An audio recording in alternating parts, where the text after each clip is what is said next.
वैसे तो मैंने कीप के यूजेस आपको कई बार करवाया है, तो मैंने सोचा क्यों ना थोड़ी कीप की रिवीजन की जाए, क्योंकि आप में से कई स्टूडेंट ऐसे हैं जो कॉन्सेप्ट क्लियर तो कर लेते हैं लेकिन कुछ दिन बाद वो कॉन्सेप्ट भूल जाते हैं। तो आज मैं आप लोगों के लिए वो कॉन्सेप्ट रिवीजन करवाने के लिए लेकर आई हूँ। ये कीप का यूज हमारे प्रैक्टिकल कॉन्वर्सेशन में बहुत ही ज़्यादा किया जाता है, तो अगर आप ये नहीं सीखते हो ना तो आप अक्सर मिस्टेक कर सकते हो। तो सबसे पहले हम कुछ बेसिक इन्फॉर्मेशन में आप लोगों को दे देती हूँ। कीप का मतलब क्या होता है? कीप का हिंदी मीनिंग होता है करते रहना, ठीक है, कोई काम करते रहना।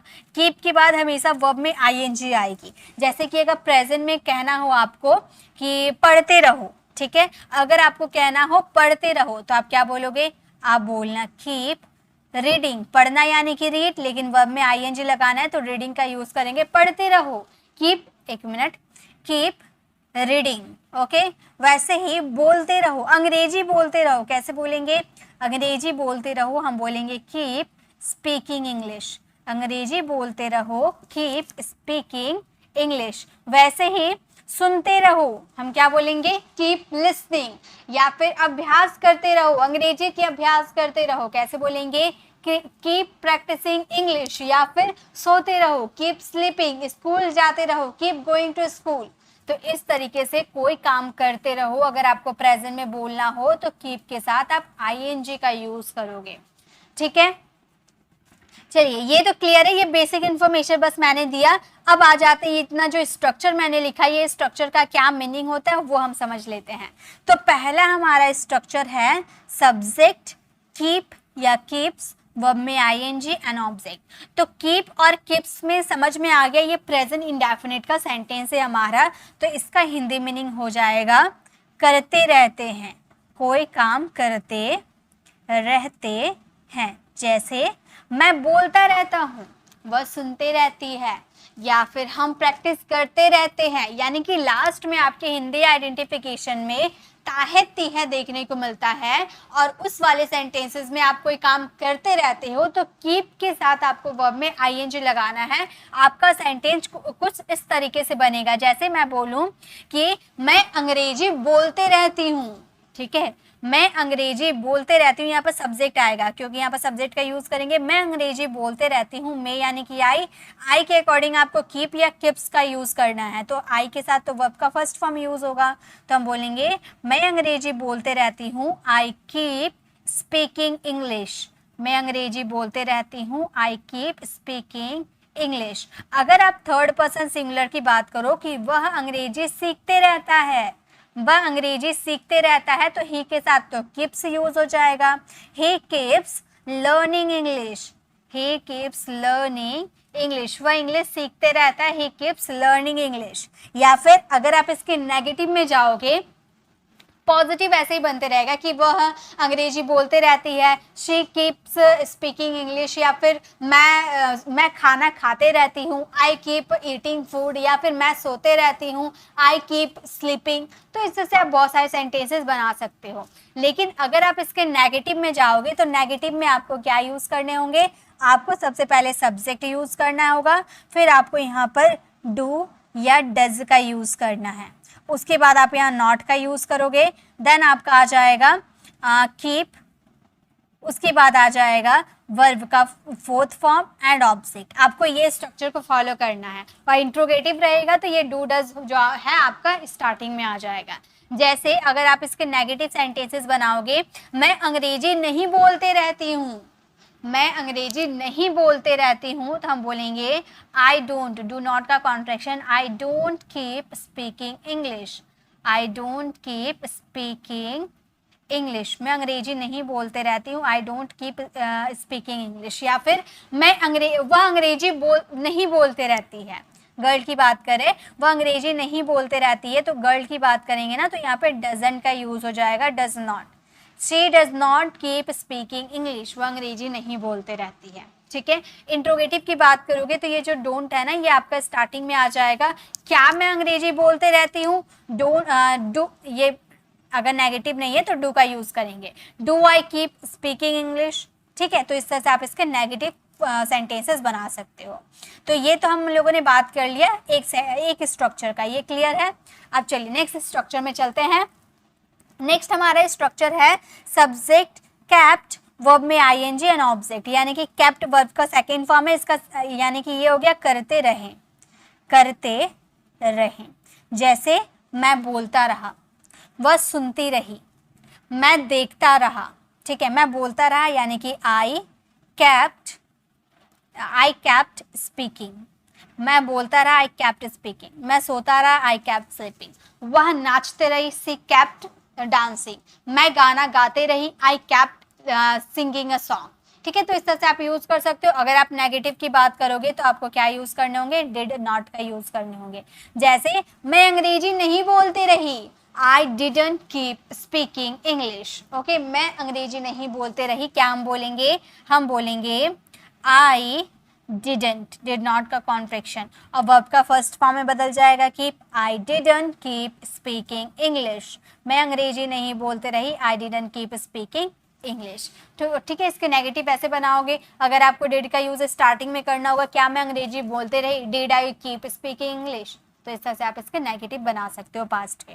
ठीक है, ये क्लियर है, यहाँ तक क्लियर है। चलिए अब नेक्स्ट स्ट्रक्चर देखते हैं। मैं बस आपको रिमाइंड करवाने आई हूँ क्योंकि मैंने ये कॉन्सेप्ट क्लियर करवा दिया है, बस मैं देखना चाहती हूँ कि आपको कितना याद है। ओके, नेक्स्ट देखिए, नेक्स्ट है हमारा सब्जेक्ट विल कीप वर्ब में ING and object. Will keep का यूज कब किया जाता है, फ्यूचर में किया जाता है, यानी कि करते रहेंगे, करते रहेंगे। जैसे मैं अंग्रेजी बोलता रहूंगा, वह सोते रहेगी, हम देखते रहेंगे। जैसे मैं अंग्रेजी बोलता रहूंगा तो हम बोलेंगे आई विल कीप स्पीकिंग इंग्लिश, मैं अंग्रेजी बोलता रहूंगा, I will keep speaking English. मैं अंग्रेजी नहीं बोलता रहूंगा तो I will not keep speaking English, will के बाद नॉट लगा देंगे, नेगेटिव है। क्या मैं बोलता रहूंगा, will I keep speaking English, will का यूज स्टार्टिंग में कर देंगे अगर इंट्रोगेटिव सेंटेंस रहा।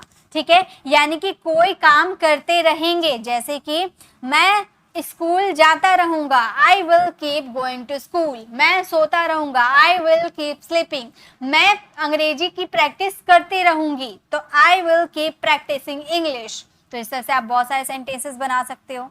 ठीक है, बहुत ही आसान है, अब जब बनाने बैठोगे ना तो आप आराम से बना लोगे। चलिए आगे देखते हैं, नेक्स्ट क्या है। नेक्स्ट हमारा स्ट्रक्चर है सब्जेक्ट कैन कीप वर्ब में आईएनजी एंड ऑब्जेक्ट। इसका हिंदी मीनिंग होता है करते रह सकते हैं, करते रह सकते हैं।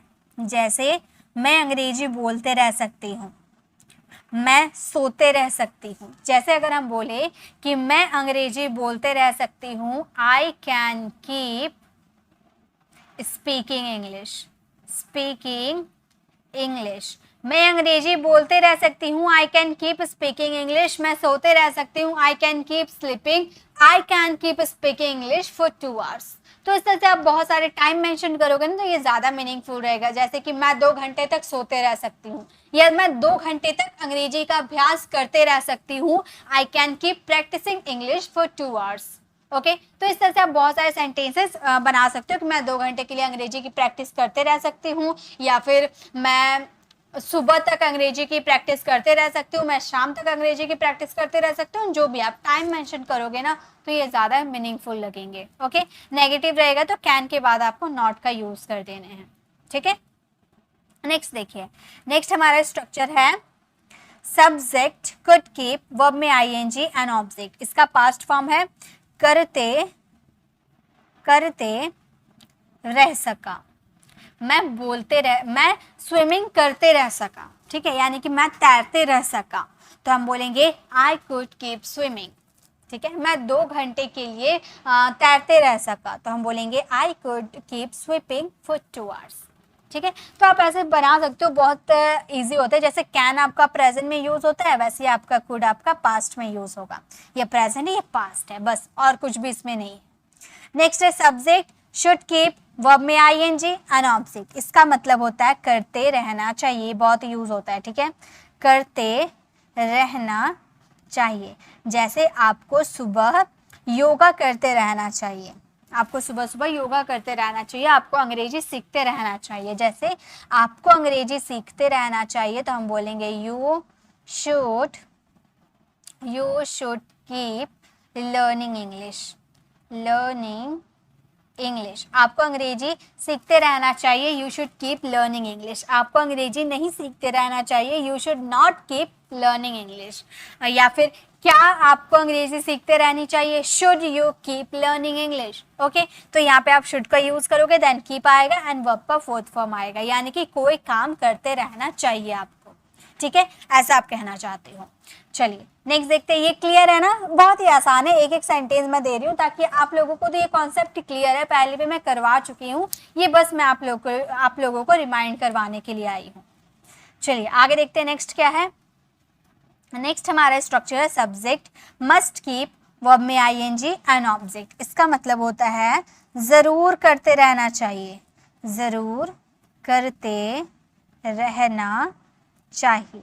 आपको ज़रूर वो अंग्रेजी बोलते रहना चाहिए, उसे ज़रूर अंग्रेजी सीखते रहना चाहिए, मुझे ज़रूर अंग्रेजी के अभ्यास करते रहना चाहिए, आपको ज़रूर वहाँ जाते रहना चाहिए। जैसे आपको ज़रूर यहाँ आते रहना चाहिए, तो हम क्या बोलेंगे, आपको ज़रूर यानी कि मस्ट कीप का यूज़ करेंगे, you must keep coming here, you must keep coming here. आपको ज़रूर यहाँ आते रहना चाहिए, you must keep coming here. Okay, तो इस तरह से मस्ट का यूज़ कर सकते हो, मस्ट कीप का यूज़ करोगे वर्ब में आईएनजी के साथ। ओके, चलिए आगे देखें, आपको ज़रूर यहाँ आते रहना चाहिए, मतलब अगर आप नेगेटिव बोलोगे तो मस्ट के बाद नॉट का यूज़ करोगे, बस उतना ही है आपका स्ट्रक्चर। नेक्स्ट देखिए, नेक्स्ट आगे हमारा, अगर आपको यहाँ भी क्लियर नहीं होगा ना तो मैंने कीप की बहुत ही अलग वीडियो बना रखी हूँ, वो आप देख सकते हो, यहाँ तो बस हम रिवीजन कर रहे हैं। नेक्स्ट है subject ought to keep, verb में ING and object. Ought to का मतलब ही होता है करते रहना चाहिए, यहाँ पर मोरल ऑब्लिगेशन की बात हो रही है। ठीक है, देखिए शुड का यूज़ हम एडवाइस देने के लिए करते हैं, ठीक है। मस्ट का यूज़ हम नेसेसिटी को शो करते हैं, यानी कि ज़रूर से कोई काम करना चाहिए। और ऑट टू का यूज़ करते हैं जब हम मोरल ऑब्लिगेशन यानी कि नैतिकता वाली बात करते हैं, जैसे एक अच्छी वाली एडवाइस बोल लो, जैसे आपको वहाँ मंदिर जाते रहना चाहिए या फिर आपको मंदिर जाते रहना चाहिए, तो यहाँ पर मोरल ऑब्लिगेशन की बात कर रहे हैं, आपको मंदिर जाते रहना चाहिए, तो हम बोलेंगे you ought to keep, you ought to keep going to temple, going to temple। आपको मंदिर जाते रहना चाहिए, तो हम बोलेंगे you ought to keep going to temple। आपको सच बोलते रहना चाहिए, you ought to keep telling the truth। Okay, तो इस तरह से बहुत सारे सेंटेंसेस आप बना सकते हैं, यानी कि मोरल ऑब्लिगेशन की अगर आप बात करते हो तो वहाँ पे आपको ought to keep का यूज़ करना है वर्ब में आईएनजी के साथ। ठीक है, आगे देखिए नेक्स्ट क्या है। नेक्स्ट है हमारा सब्जेक्ट हैज़ हैव के साथ two plus keep and verb में आईएनजी एंड ऑब्जेक्ट। ठीक है, यानी कि हैज़ टू हैव टू के साथ कीप का यूज़ करना है। इसका हिंदी मीनिंग होता है करते रहना है, मुझे अंग्रेजी सीखते रहना है, मतलब नेसेसरी है, यहाँ पर कोई काम करना ज़रूरी है या मजबूरी है। ठीक है, कोई काम करना आपकी मजबूरी है यानी कि ज़रूरी है। जैसे मुझे अंग्रेजी सीखते रहनी है, मुझे अंग्रेजी सीखते रहनी है, I have to keep learning English. मुझे अंग्रेजी सीखते रहनी है, I have to keep learning English. मुझे अंग्रेजी बोलते रहनी है, I have to keep speaking English. या फिर रोहन को अंग्रेजी बोलते रहनी है, रोहन हैज़ टू, रोहन के साथ हैज़ का यूज़ होता है, Rohan has to keep learning English या स्पीकिंग इंग्लिश। यानी कि कोई काम आपको करते रहना है, या आपके लिए ज़रूरी है या मजबूरी है, उसके लिए हैज़ टू हैव टू के साथ कीप प्लस वर्ब में आईएनजी आपको ऐड करने हैं।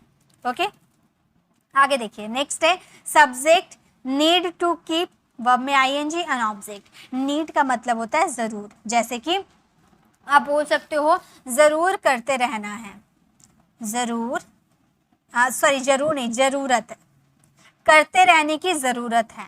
ठीक है, करते रहने की ज़रूरत, आपको अंग्रेजी सीखते रहने की ज़रूरत है, मुझे आपसे मिलते रहने की ज़रूरत है। ठीक है, कोई काम करते रहने की, जैसे आपको अंग्रेजी सीखते रहने की जरूरत है, तो हम बोलेंगे you need to keep learning English. आपको अंग्रेजी सीखते रहने की जरूरत है, you need to keep learning English. आपको अंग्रेजी बोलते रहने की जरूरत है, you need to keep speaking English. आपको स्कूल जाते रहने की जरूरत है, you need to keep going to school. ठीक है, यानी कि कोई काम करते रहने की जरूरत है, वहां पे need to keep plus verb में आईएनजी यूज करेंगे। 10 स्ट्रक्चर्स, ये हमारे 10 स्ट्रक्चर्स है। ये 10 स्ट्रक्चर्स आप अच्छे से रिवाइज कर लोगे ना। अगर आप 10 भी सेंटेंसेस बनाते हो, यानी कि 100 सेंटेंसेस आप सिर्फ कीप से बना सकते हो। और सभी का स्ट्रक्चर कितना आसान है, सभी मिलता जुलता है। बस आपको मॉडल्स और टेंसेस की नॉलेज होनी चाहिए, आप आराम से कोई सा भी सेंटेंस बना सकते हो। बस लास्ट में आपको कीप प्लस वर्ब में आईएनजी यूज करने हैं। है ना, बहुत आसान। हम लोगों ने रिवीजन भी कर लिया। आई होप आपको समझ में भी आया होगा। अगर आपको अच्छे से समझ नहीं आया होगा तो मेरी पहले वाली कीप की वीडियो ज़रूर देखिएगा, वहाँ पे आप अच्छे से सीख लीजिएगा। देन आप यहाँ पर आके प्रैक्टिस कर सकते हो, क्योंकि यहाँ पर मैंने आप लोग के लिए सिर्फ प्रैक्टिस की क्लास लेकर आई थी। तो ये छोटी सी वीडियो आप लोगों की कैसी लगी कमेंट में ज़रूर बताइएगा। अच्छी लगी तो लाइक कीजिएगा, अपने फ्रेंड फैमिली को ज़रूर शेयर कीजिएगा। और अगर आप हमारे चैनल पर नए हैं और मेरे पढ़ाने का तरीका आपको पसंद आया तो सब्सक्राइब कर आने वाले बेल आइकन को ज़रूर प्रेस करें, ताकि रोज आने वाली वीडियोज़ की नोटिफिकेशन आपको समय पर मिल जाएगी। I'll see you in the next video. Till then, bye bye. Take care.